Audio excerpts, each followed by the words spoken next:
தற்போதைய அண்மை செய்தி.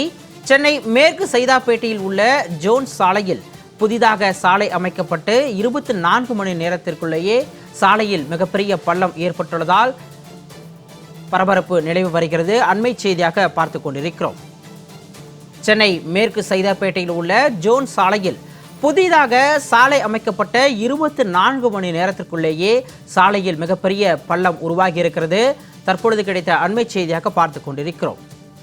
கடந்த புதன்கிழமை சாலையில் ஏற்பட்ட பள்ளத்தை இதுவரை சீரமைக்கவில்லை என அப்பகுதி மக்கள் குற்றம் சாட்டுகின்றனர். சாலை அமைத்து 24 மணி நேரத்தில் சாலையில் மிகப்பெரிய பள்ளம் ஏற்பட்டிருக்கிறது. கிட்டத்தட்ட 2 நாட்கள் ஆகியும் இதுவரை பள்ளத்தை சரி செய்யவில்லை என அப்பகுதி மக்கள் குற்றம் சாட்டியிருக்கின்றனர். தற்போதைய அண்மை செய்தியாக பார்த்து கொண்டிருக்கிறோம். கூடுதல் விவரங்களோடு செய்தியாளர் குணசுந்தரி இணைப்பில் இருக்கிறார். அவரிடம் விவரங்களை கேட்டு பெறலாம். குணசுந்தரி, சாலை அமைக்கப்பட்டு 24 மணி நேரத்திலேயே பள்ளம் விழுந்திருக்கிறது. சாலை தரமற்ற முறையில் அமைக்கப்பட்டிருக்கிறது. அது மட்டும் இல்லாது 2 நாட்களாகியும் இதுவரை சரி செய்யப்படவில்லை. இது குறித்து அப்பகுதி மக்கள் என்ன சொல்றாங்க? விரிவான விவரங்களை பதிவு பண்ணுங்க. வணக்கம்.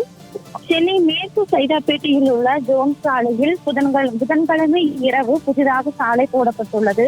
சாலை போடப்பட்ட அடுத்த 24 மணி நேரத்திலேயே சாலையின் நடுவே பெரிய பள்ளம் ஏற்பட்டிருப்பது அங்கிருக்கிற மக்களுக்கு பெரிய அதிர்ச்சி. இது போன்று கடந்த மாதம் சென்னை தரமணியில் உள்ள டைட்டில் பார்க் சாலையில் நடுவே திடீரென பள்ளம் ஏற்பட்டு கார் உள்ளே செல்வது குறிப்பிடத்தக்கதா பார்க்கப்படுகிறது. குறிப்பா இது போன்று தொடர்ந்து சாலைகளில் நடுவே பள்ளம் ஏற்பட்டு விபத்துக்குள்ளாவது விளம்பர திமுக ஆட்சியில் வாடிக்கையாக நடைபெற்று வருவது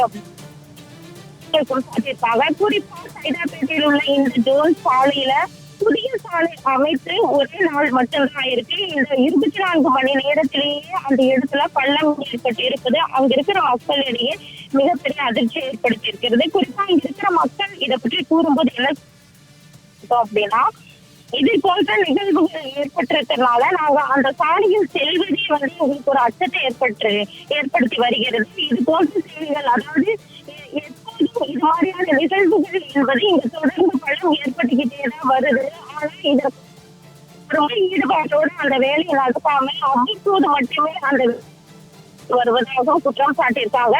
குறிப்பா நேற்று ஏற்பட்ட இந்த பள்ளம் ஆகராட்சி சார்பில் அதிகாரிகள் கூட வந்து பார்க்கலாம் அப்படின்னு சொல்லிட்டு அங்க இருக்கிற மக்கள் வேதனை தெரிவிச்சிருக்காங்க. கூடுதல் விவரங்களோடு இணைப்பில் வந்தமைக்கு நன்றி குணசுந்தரி.